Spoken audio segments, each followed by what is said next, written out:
An important consideration when identifying any lock case will be the faceplate specification. Faceplate spec will generally consist of the overall length of the faceplate. With this lock case, the overall length would be measured at 235 millimeters. The overall width of the faceplate, in this lock case, that would be measured at 25 millimeters of width. And a description of the ends of the faceplate as to whether they are square or flat at the end, as is the case here, or rounded or radius faceplate ends, as is the case with this lock case, with its rounded ends.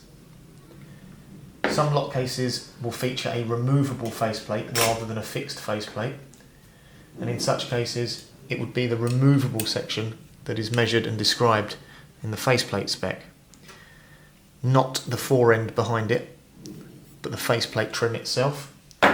In this case, this faceplate trim would measure at 159 millimeters of overall length and 25 millimeters of width, with flat or square ends.